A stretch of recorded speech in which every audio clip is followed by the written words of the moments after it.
C'est pas vice-gouverneur Nerombungu Alongwe va destituer. C'est pas place des apunate. Ils ont mérité de cause à la vice-gouverneur de la Kinshasa. Na lobaki déjà na émission que ndeko akokoya parce que na mutu na ye na ebita zo raisonner na makambo asalaki. Bazo pesa chance na Jekoko parce que il faut to mekape Jekoko. Jekoko ba loba mingi. Hein? Tous on a quand même que na souci azalaka nango plaisir fatomoni quand même Jekoko na souci na azalaka nango. Okomona étant mususu na pau. Na ba jeune bazo sala ba kirage un homme d'état. Mutu akomi na niveau ko la vice-gouverneur de la Kinshasa. Akoye ko ma politique na ba théâtre bon côté politique eza musique té. Wapi sikomba atikala ki makolongolo ba bible leli bangunza tout ça wapi bangunza ngosiko batiki ye fumu ya famille na ye peut-être na kiseso la fumuté na kiseso tozana chef mokonza mabele chef Lunda azali kolo siko bolina me mabino siko na memi bino kuna likolo chef Lunda azali yende ngazana za fumuté soka za fumu ya famille na ye rien ne change parce que tisiko tozaka bata ba coalition président Longo soki azaki na bombu ya FCC. C'est quoi comme une bombe banane? Il y a union sacrée. Il y a union sacrée. Ce qui Congo lelo, bah ventir continue à Congo parce que biso ba jeune qui note aux conscience té. Kinshasa ko pesa ben wana kimia. Bande ko na biso ba combattant na poto ba diaspora. Bazanga nini? Faut me ko za la taliboma ya France. Que ko za la fonctionnaire à RDC. Mais bango bazanga ke côté. Mais pourquoi ceux qui bango ba na conscience ko bunda pour na Congo?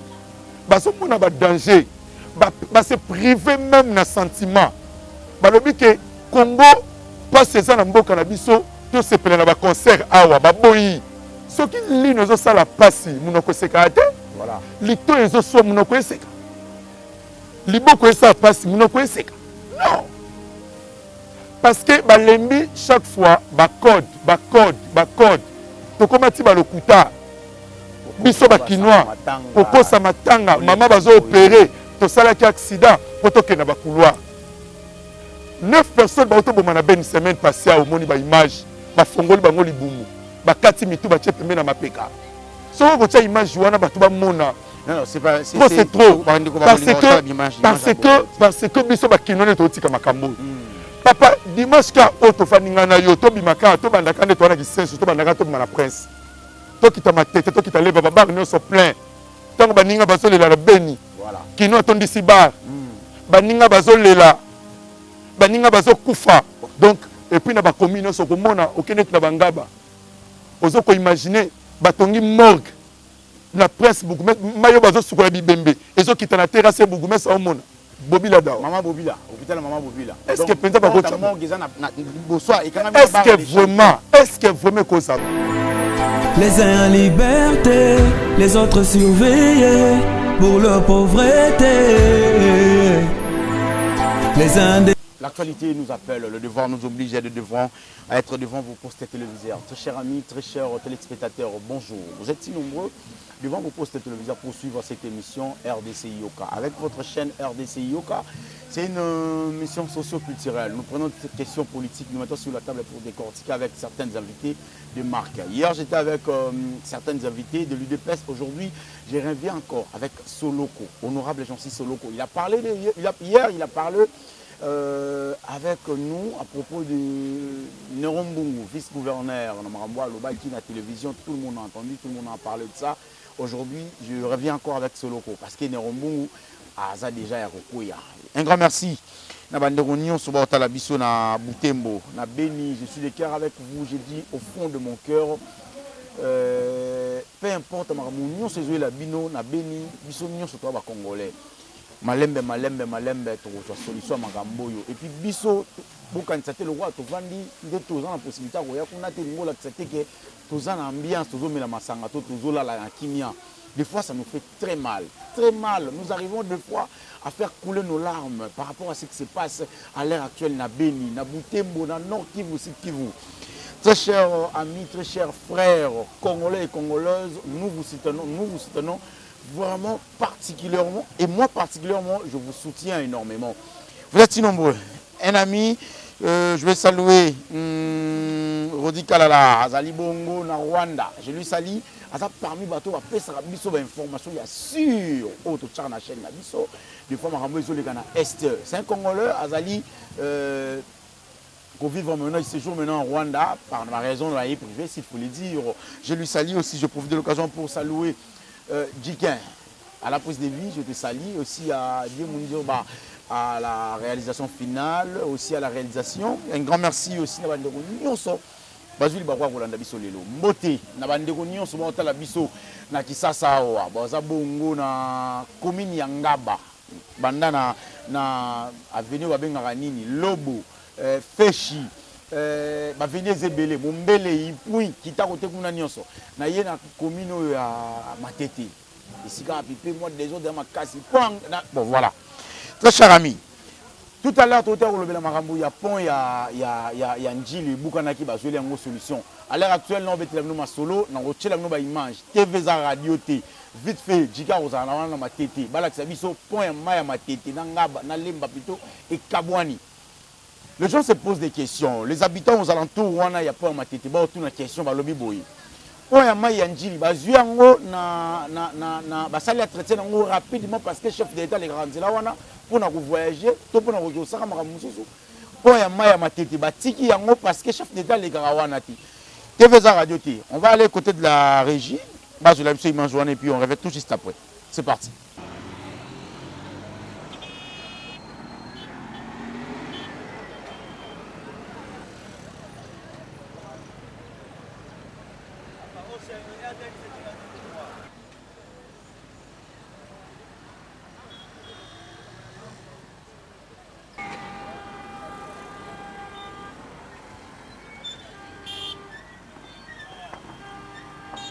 Voilà, merci beaucoup. Vous étiez là pour regarder ces images. C'est avec des tristesses, c'est avec des larmes aux yeux, avec des chagrins, s'il faut le dire.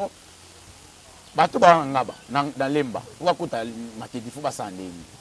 Tous en entré mi sato et kotara s'il faut le dire 4-3 je crois. Muta kota matete nanzela ki imbi akoti matete nanzela matete boye loko uti chango koti matete nanzela peut-être ki sensu. Pour na bandeko ba na lemba, il faut atourna ndenge nini. On se pose des questions. Gouverneur de la ville, Jean-Tiningo Bilambaka, je lui salue aussi particulièrement. Aussi à Nerombungu Fumabanga Moyo. Bonjour, honorable Jean-Cis Soloko. Bonjour, mon pandi Sangoyams. Les lots aux yeux, Nakisensu. Tu vas y Nakisensu. Rapidement, au CPLI, hein? Na CPLI, na surprise au Salinga Lelo, vraiment, Salinga bien. Salinga bien. Pour Nazalaka fier, il y a Kozala sensorien. Naza fier ya kozamwa na Kisensu tant na moni bino lelo boye penza na base nangana na Kisensu vraiment na sepeli yango na lingi tozaka na sanzeta Kisensu masolo penza za la carabo vraiment na sepeli makasi. Voilà, s'il faut parler de directement on va entrer hein. Ouais. Moni ba pompe, ba forage, c'est pas moins de 10 na Kisensu. Oui, ezali vraiment na deux quartiers na nous. Nous avons na quartier Ngomba, nous avons na quartier Régie des Eaux. Ouais. Tout ça na fort, il y a honorable Pierre Kangoudi Ambaï. Voilà. Lui qui est mon parrain politique. Donc grâce à lui, nous Monique, on a loba qui n'a dit non émission que ndeko na biso il y a Azalaki Vix, vice-gouverneur il y a Villa Kinshasa, sala na ile côté na Kisensu. Donc yango le loto na base bon on a preuve dans la population ils na quartier Ngomba. So quartier ngambo moni population eza na quartier Régie des Eaux mais maïs à la raté. Voilà, maïs à la raté mais maïs ko ekota grâce à honorable Pierre Kangoudia na makasi na ngana kende ko beta porte voilà. Voilà, s'il faut parler de ça rapidement, qui c'est sous mbula moto beta dernièrement wa et bomi 4 personnes na famille mon corps. Ouais. Et tout à coup, tout le monde a dit Pierre Kangoudia a qui quoi assister famille wana ministre, s'il faut le dire, Azaki ministre à budget, non? Oui, Azali, Azaki ministre à budget, c'est quoi Azali député national, il y a Moamba. Voilà. Azalaki vraiment élu. Bon, Moula Ouebetaki, honorable Pierre Kangoudia a comment quitté la famille, quoi assister, famille wana, il y a 4 bateaux, non, au Bakofela qui banana, les photos à la claire. Voilà. Honorable Pierre Kangoudia a yaki au secours, il y a Bandako Etikalaki, pour moniter le bakelo Kumoko, Lalanzala. Mais qu'on s'en place à la tête. Si, au monique, bandako, ce que tu as l'image, pour qu'on a tant à Tindingaï, chef d'état-major, en tant que leader, il y a qui s'est son gamin, on a comme qui n'a nous liboso, pour qu'on a imaginé la population de Yambanga, quand on a le bien qui s'est sur Zangaï. Donc, des quoi, on est au salaire remis à l'article qui s'est. Voilà, un grand merci à nos amis qui sont à Lemba, Lubefu, Lumene na venir ne rombungu sika koma kofanda. Mboti na bande kuno suba otala biso kuna na Lufira na pesi mboti na bande kuno suba otala biso. Imagine na si c'est petit bande ko belé. On revient. Soloko. Honorable Soloko, s'il faut le dire. Moi je l'ai dit avec la sincérité. S'il faut parler de l'honorable Soloko, on va parler hein. Voilà. Au CPLI ndenge vice-gouverneur Nerombungu Alongwe va destituer au CPLI. Bon, bah CPLI na malheur ya muninga te. La CPLI na malheur ya muninga te mais place neza kuna te. Azo mérité te cause la vice-gouverneur à Villa Kinshasa. Azo mais na koloba ndenge nini papa na lobaki na émission bomoni loko salami. Na lobaki déjà na émission que ndeko akokoya parce que na mutu na ye na yebita zo raisonner ni na makambo ya salaki. Un homme d'état. Mutu akomi na niveau cause la vice-gouverneur à Villa Kinshasa. Akoye comme ma politique na ba théâtre bon te politique eza musique te. Wapi sikomba atikalaki makolongulu ba Bible leli bangunza tout ça wapi bangunza ngosiko batiki wapi bangunza ngo donc fumu ya famille na ye peut-être na kiseso za fumu te na kiseso toza na chef mukonza mabele chef Lunda azali kolo siko bolina me mabino siko na memi bino kuna likolo chef Lunda azali yende ngaza na za fumu te soka za fumu ya famille na ye aza fumu kiseso te ngande na za vrai leader ya kiseso pozo sala nga pasi ozala ki vice gouverneur pendant 2 ans osali no pe elo côté na kiseso ngo na ebité discours ni na oyana ngo lisusu na ebité donc ndenga za wana akomi vraiment na ebité na perte de vitesse Villa Kinshasa babwaki ye na kiseso babwaka ye ye moko soko la interview na lobaki na bosolo na politique alobaki le mo alobi ke nazo sanga siko discours na olobi la base na ngai alobaki na monoko na ye azape na discours te olobi la base parce qu'il a cédé qui va Cyprien na ye accueilli dans hôtel de ville pendant en passant que kuna ko sala mieux et a komi kuna ba cheli ba kal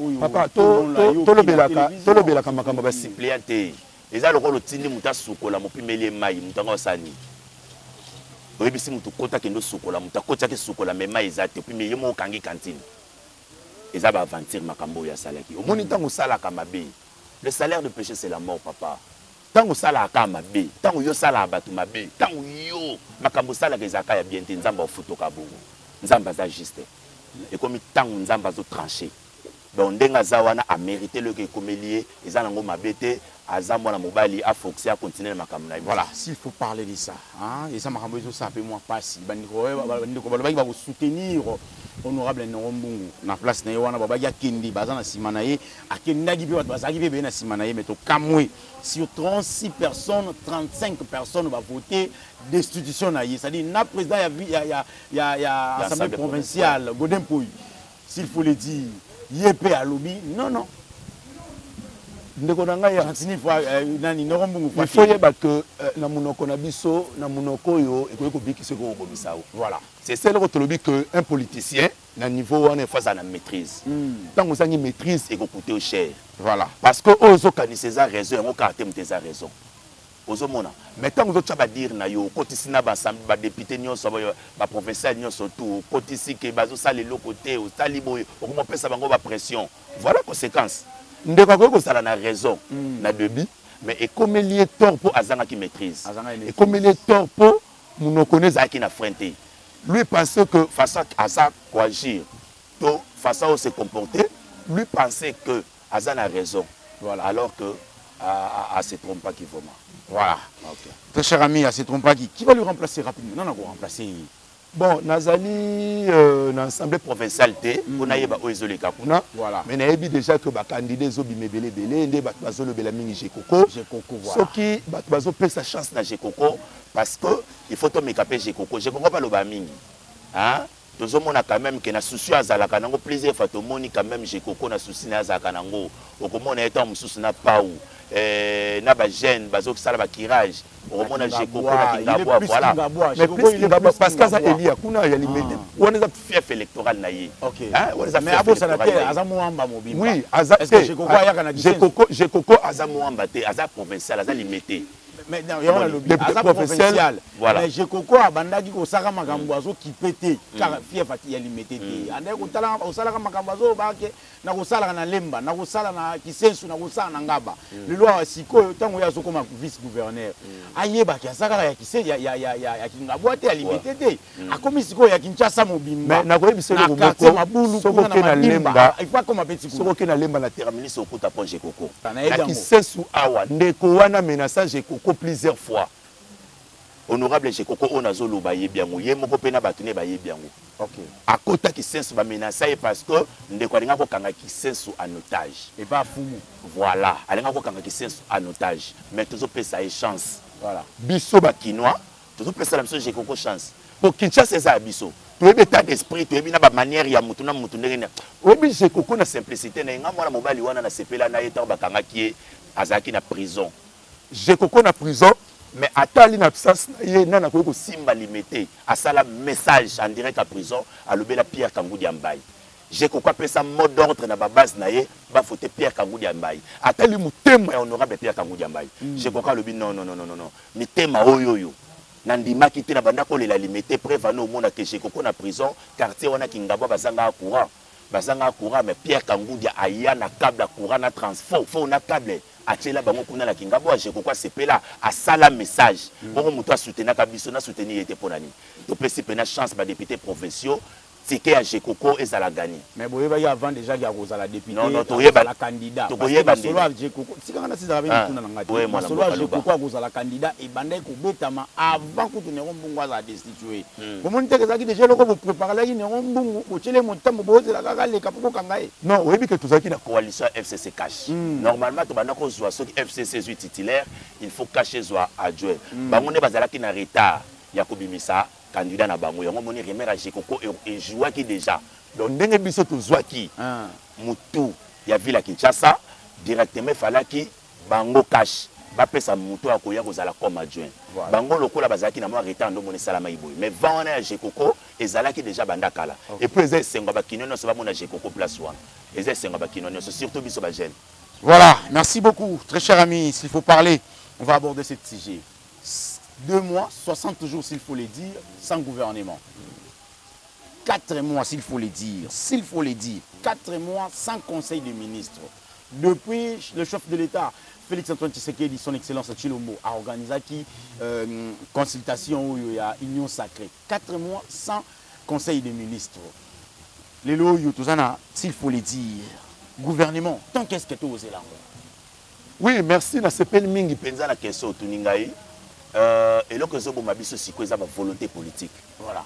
En tant que soldat du peuple, hein, en tant que mobundeli to molobeli ya ba jeune ya Kinshasa, eza pasi pona ba politicien na biso. Eza pasi.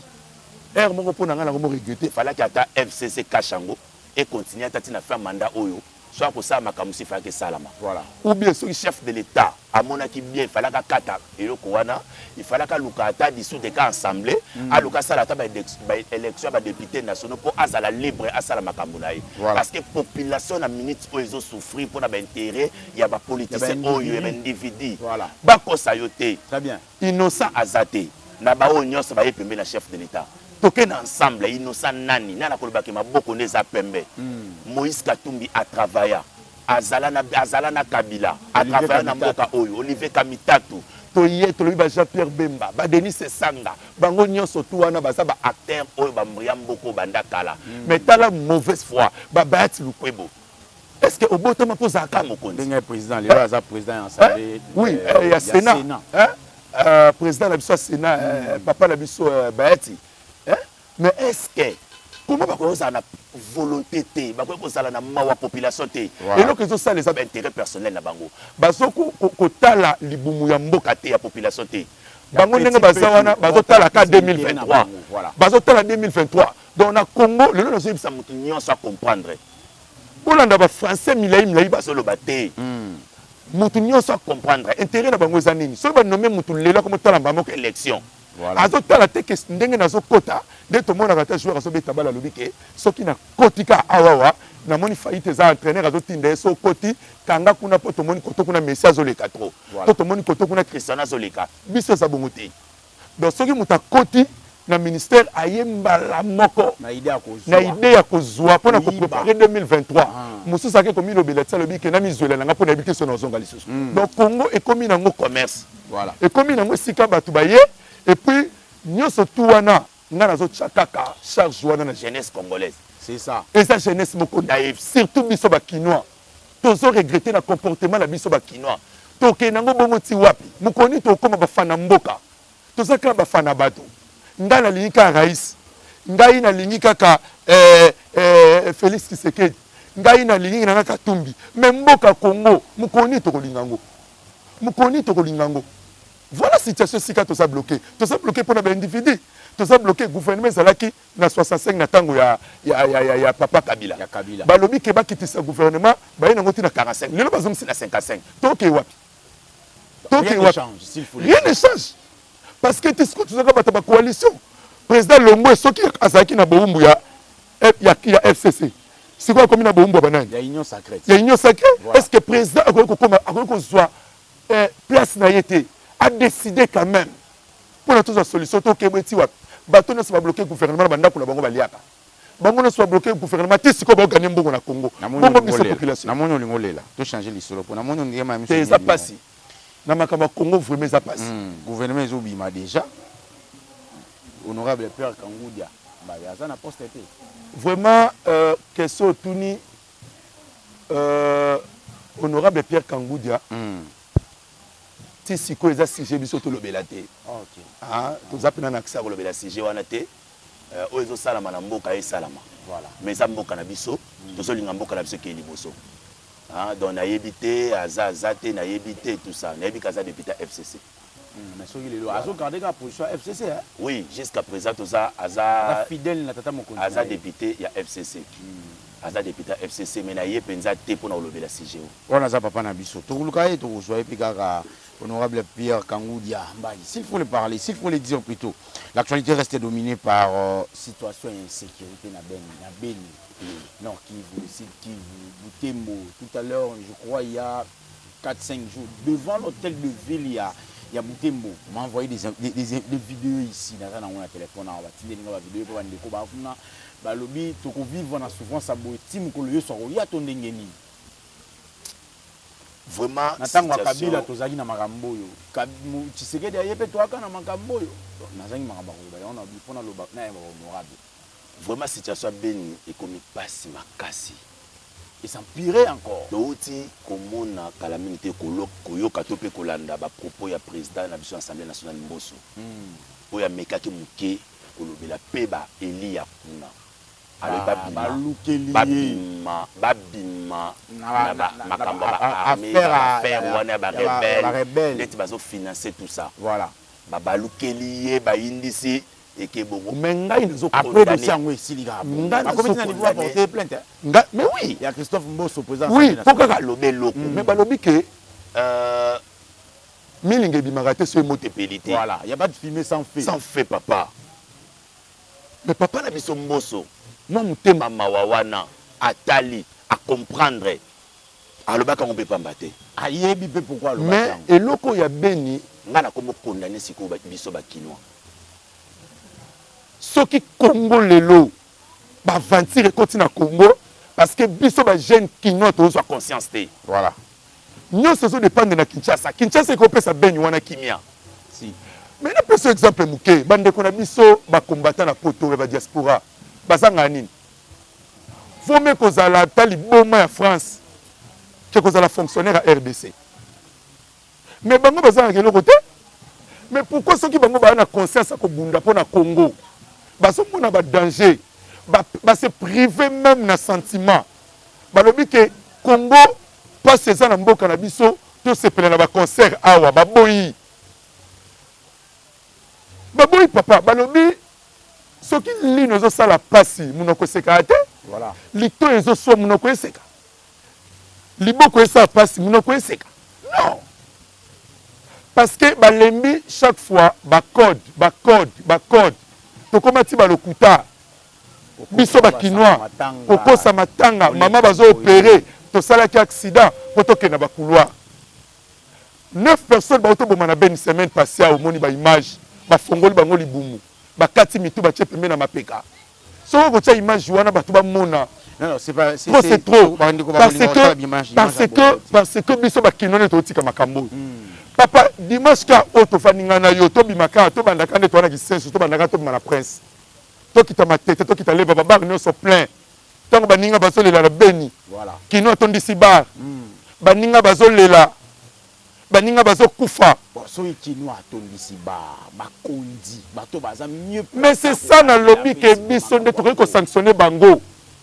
Banani bapesi bango bokonzi wana biso te papa biso peuple congolais nakoyi biso lo moko yo na loba kino na lobi ke totika kozala bafana ya batu to koma bafana mboka c'est ça kino zandeni to vani ne to fa inoboy et puis ba comprendre déjà esprit kinois voilà la kinoiserie et ama be fait ku fa idéologie wana to goza no to comprendre to bino ndetsa non to telemele lo kwana mais comment lipa bana benga ndeti kanga journée ezaka soko liango olali lele comment fongo la journée donc soko liango bano pesa su nzala leki muke mais biso te na mona na braza lipa mo bando benga bobai bakiti sengo ka muke bato babina balabala lipa ne fezonga mais biso ate lipa 300 comment ko ne place moko lipa 300 mais ça la quantité mon côté.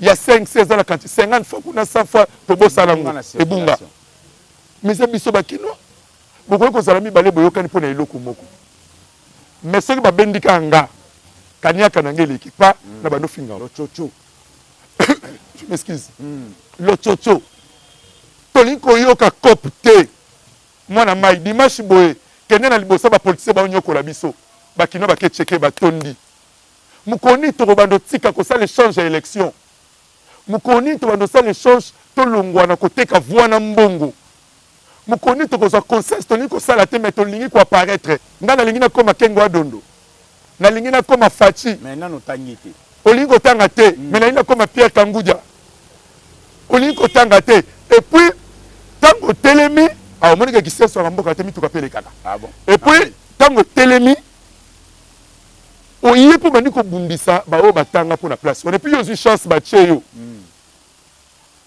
et puis une chance ba cheyo Congo ko bonga ndeni yango na lobi ke responsabilité za biso ba kinois soki te ko li politique à sanction c'est fini mais politique à sanction yango kasi elongo li vice gouverneur yango elongo non na lobi na théâtre oyo e salami na makambo na bango non na lobi sanction ya ba intérêt te ba compte à rendre te sanction mboka elongo la rappel vice premier balongoli ba mabunda balongoli ba ono so ba poeza pour ba intérêt personnel à batu makabunda longa mazongo na lobi ça pour ba intérêt batu il faut apprendre de kolobela batu vérité d'accord responsabilité na ko hésiter te ko tiango kaka biso ba kino mukolo to ko telema to fongoli misu esili ezala batu mususu wa ndeko na ngai to finge bango pe ababio na kabila babomi mboka mais lelo potiri kabila aina nyo sacré comme saint et puis ndenge bazawana to bosani mabela bango basalaki mais ebele balongo na FCC bakena nyo sacré bakimi prison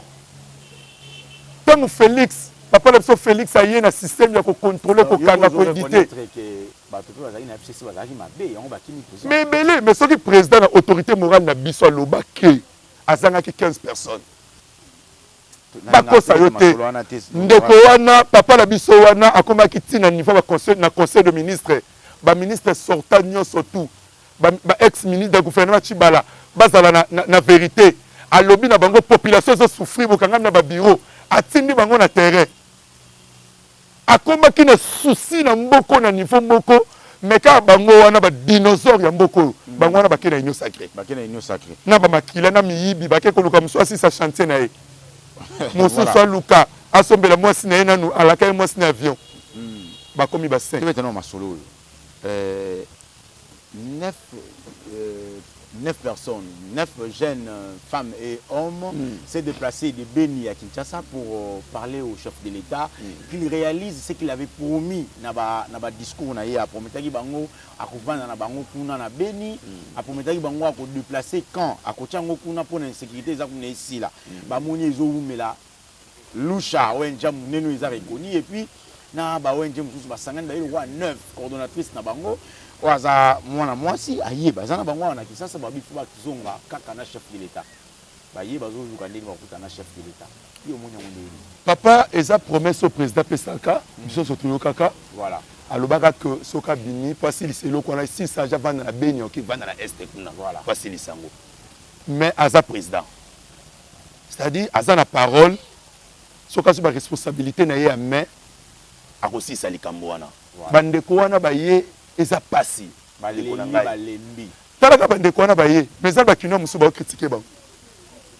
apani ba ko embrier président voilà mais soki ezaka pona nga beni wana eza makambo ko suspect na kopekisa na ko sepela penza te président ke va na beni po to boyini ba dei national hein to na kolinga te mais président azwa responsabilité na ye acha ba commanda oyo to monaka ba Mamadou ba no frapper bango loko biso to mitunaka pourquoi ba nyonso to ba frapper na beni kuna ba boma bango to ke plus loin to yoka biso no surtout bandeko ba telemelaki oni basusu basuki na mususu basuki na babomi bango ba mususu bakangi bango ya mukongo na ba image na donc beni wana ekomi suspect beni wana toujours pour maîtriser moté a lancé avis de recherche contre bango mais comment sikoyo tolo banano ba oni organisateur a marche wana papa tolo banano ba oni musala bango sakani ba ko tolo basi na biso Monisco na ba hôtel na ba boîte ba ela ndé ba hôtel na ba boîte mususu ba bimaka na mwasi na kata voiture ba sergent congolais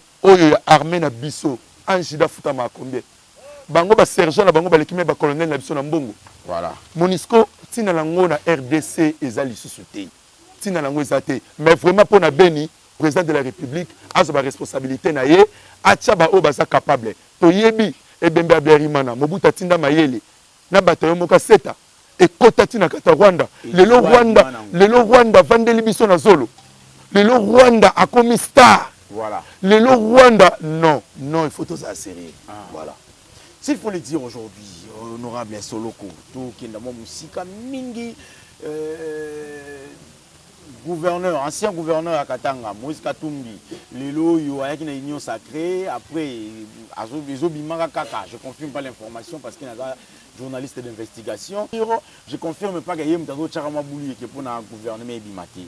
Mais Lelo yo il s'est imposé vis-à-vis à Adolphe Mouzitou et Martin Fayoulou m'a dit à l'obi ndenge ba yokanaka, il faut ça 6 mois. Aujourd'hui, il s'impose pour la présidium de la Mouka. Dans la meeting de Moura Outo ça tout à Mikolele Kiawa. Oyoki yango ndenge ni. Vraiment makambo la Mouka na bato bakobele lango liboma basi sa makambo na bango basala obo sala. Baza tellement mikolo bango no sonde baza wana mona mukaza te basi sa makambo na bango. Voilà. Dernier virage. Très chers amis, très chers téléspectateurs, très chers internautes, vous qui nous regardez en ce net moment, nous vous disons un grand merci. Mais Toki Nasuka. Lilo Yuba bourgmestre, s'il faut le dire. Ba bourgmestre, il y a la commune, il y a la Kinshasa. Au reproché bango nini yo le quoi honorable Soloko. Oui, pour la bourgmestre, il y a la Kinshasa, ils a passé. Il y a un autre jour bisa papa na biso Gentini Ngobila a me ko changer ba bourgmestre. Ngati biso to ana kisensu, ye bisangai. Bocheli biso bourgmestre oya uta soki barumbo. Ayebi réalité kisensu te. Ayebi te ki avant mona prince ezaki libulu. Ayebi te so yebisi atangelo même ba quartier ya kisensu na muteli no soza ngote. Yebisa ngai. Abongisa commune ndeni. Baba no channel ba natif ya commune. Eza quand même na quelques bourgmestres photo betela maboko. Voilà, tala ndeti jasaka na lemba. To ignorer te. Ata natif lemba zo bunda. Papa ono moni ata iner ata na lemba otambola. Voilà. Mais biso na age na yewana. Bazo so jipa sika bache malili na kati. Soka zo kiteza ko zo kitana diemba pongi alali na ye ozo sala mayebi te ki sensu toza abandonné. Nazo préparer kuna salisa marche moko ya commune na biso ya revendication commune. Bazong c'est la biso commune na biso. Biso ba jansi Soloko oyo to botami na kisensu to koli na kisensu. Biso e photo kamba commune na biso. Voilà. Preuve ane na biso to botami na papa mai. Lelo o mai yango to tia mai na ba quartier na biso. Voilà. Mais biso to souffra au outil classe, il faut tia bidon na mutu po sukola. Hein? Soko chete ba o classe na nzala mais tia bidon na mutu, wana prince ezate moto ezate. Tozo kita bangomba. Lelo ya le biso to zali et puis quand bourgmestre yebi combien de sacs oyo na nzela ya papa Pierre Kangudi atinda. Volonté to za nango ya ko bongisa commune na biso, ba pesa biso chance to kamba commune na biso. toza bajeune toyebi oyo esengi toyebi nini kosalama mpo tosoutenir bamama na biso ngai naza na programme ya kisensu mpona kodévelopper commune toza abandonné nazosenga na papa Gentini mpona kisensu asunga biso okela biso mawa atia biso moko tokamba commune na biso toza baproblème badifficulté ebele ata otindi magaiver ata ozwi moto asilisa na Sorbonne oyene na kisensu akokango te kisensu eza ya bana kisensu baproblème na biso mo toyebi ndenge osisango Voilà. donc et puis na bacommune nyonso okomona okende na bangaba ozo koimagine batongi morgue na presse bourgmestre mayo bazosukola bibembe ezokita na terrasse bourgmestre omona papa Et là, juste côté les champions. papa Morgue, hôpital en haut, ils ont gagné. Bobila dawa Maman Bobila, hôpital Maman Bobila. est-ce que penza bakota morgue, ils ont bonsoir et quand même. est-ce que vraiment koza kende leo na matete tala salité lembe zalaka commune na kitoko kende tala salité soni ba bourgmestre kende zandu tala salité pour bourgmestre azo représenter pe gouverneur na président de la République na commune na mais est-ce que faut kaka ba 17 millions bazozwa bonsa na ngoni kini bopete komaka show na presse bakoma kosala ka mosala esika oyo na brosse sika basi bamama moko koboy bapetio bazosima machete mpo mosala eza te ozokoimagine so bachargeaki bapeti wana bazosala bamisala basenisema oyo asisi kosala na 17h aza makasi basimba lichete abima na butu yango moni biso tozala bapiste na basolution mpona bakomi na biso twana naoloba eloko oyo soki esala mpo balingambi nalobaki yango moto lokola nga so nabugumesaki sensu kini bopeto na kosala ngo lokola brigade na commune na ngai na engagé penza batu eza te keka chaque samedi nazwi mwa 3-4 personnes non na koengagé batu bajeune bazwi misala et puis bando sala de heure nini na heure nini bando banda to mosu 1h 4h kini bopeto kokomba na butu kosala makambo na butu bataxe bamama oyo la police ezwaka ba 200 francs na olongola yango po police na kata salongo 200 francs akeluka nini. Très bien, et monsieur Sili Awa, vous avez belé Bolanda Gibiso, vous avez honorable Jean-Cis Soloko et monsieur Sili, Patoa Oyoka, Privazone Limana, vous avez honorable Jean-Cis Soloko. Mais, vous avez honorable malheureux, s'il faut le dire, vous avez mon affaire. Oui, oui, naza candidat malheureux. Voilà. Oyo poste oyo non qui sait se voter sina loba, hein, vice-gouverneur au balongola bimaka te ngam nazwaka, mais ayibaka ba voix makila pe ya ba voix na ngandi kangi omone komelier aza makasi aza mobali alela te azosala eloko te aza ndakuti amwa mobali na okas aza rappel douane continue musana douane vraiment aza pena makasi moi mobali alela te ayoka no paso asaka baninga ta sala baku paza mukonza kuba aza pena mukonza kuba tanga saka bakuba ne sala baninga ndeni ayoka pasio ngala lelaka mukula yibanga ba voix nanga mukolo ba programme ka na place nanga ba noma ka na place nanga pasio na yoka ki pa yoka onana muto akotela zate pona kolela ati kolela aliaka na mutute alepe na mutute ndenga zawana déjà saliboya Alex Abno ne fils ka tan nzete moko alone na kisesu poza la référence naï. D'accord. Tozala ba papa ki auta baleka batika ba trace batonga ba commune tozala ba konzebele baleka papa Mbenza pe asona honorable Mbenza kufa to mona prince yango lelo o Jean-Marc Kabunda ta kufi to mona nzela de la PM tabundelango bongo ye vice gouverneur siko alongwe soni ameko chama koni na kisesu te ka nenga tira lemba kuna ba no voter na lemba po awata che ba voter pété. Voilà, dernier virage monsieur Sili vous avez bela Rolanda biso. Est-ce que c'est vrai? Mais monsieur Obeti Masolo et Bela, tout ça, tout na suko, tout na race, na sincérité, na moté mano mobimba. Est-il vrai? Est-ce que c'est vrai que Solo Oiseau envisageait à Rosala bourgmestre Mbogo Yolobi? Oui, pourquoi pas? Na soucia commune nga na komona ba raté ozokoma vraiment so ba pesingango na koyambango maboko ko fungama et puis et kozala défi on a ko relever ba comprendre que ndeko Jean-Cis Soloko a la raison. Est-ce que c'est vrai que Soloko a zali fils politique il y a Pierre Kangoudi à Léona Kisensu? Oui, il y a Makila. C'est mon parrain politique. Voilà. Pierre Kangoudi Ambaye. Est-ce que c'est vrai que Soloko a soutenir Gentini Ngobila à 100% contre Nerombungu? Nazo soutenir Gentini Ngobila à 100% contre Nerombungu. Pour Aza la raison. Voilà, ça n'est fini pour aujourd'hui. Très chers amis, très chers téléspectateurs, vous êtes si nombreux devant vos postes téléviseurs pour suivre cette émission. RDC Yoka, avec notre espoir. Je profite de l'occasion pour dire un grand merci à Maître Eden Lumbu Asbel, RDC notre espoir. En tout cas, à vous soutenir un peu l'activité à Kinbopeto. Je suis de cœur avec vous, Maître Eden. Santé dérangeant qui Mexico, ça va? Eden Lumbu. En tout cas, merci beaucoup. Abonnez-vous, likez, partagez cette émission, très chers amis. En tout cas, n'a pas si monté na bande na beni. Non, partagez mawa ils ont comme la rabino du jour au jour. Nous avons parmi bateau yo soki moto ko lobela bino makasi. Pour besoin solution na ça. Nous avons parmi les journalistes qui penser sango na bino. En tout cas, na tchaka bino chaque jour na boko nzambe. Mais le peuple finira toujours par gagner. C'est ici que nous mettons boucle à cette émission. Merci beaucoup à Chiquin. À la prise de vie aussi à Djemundit qui est à la réalisation. Donc, ce que ça nous a image eux les gars qui n'ont béni. Bah garçon, bah jeune garçon, bah se révolter, bah ça se révolter, bah ça nous a sécurité à Mboka na bango.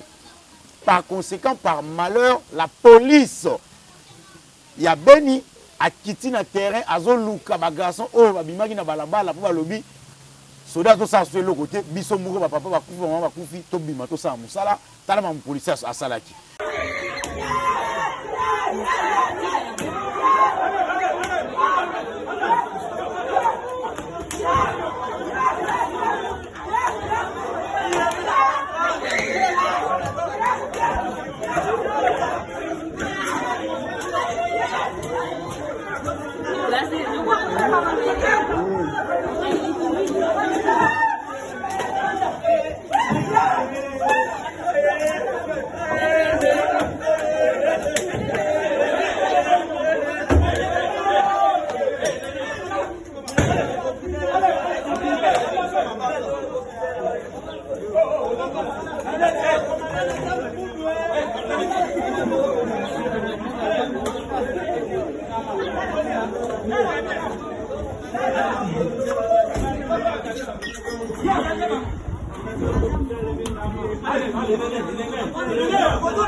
Et monsieur Sugato Koutanambalasima. Au revoir.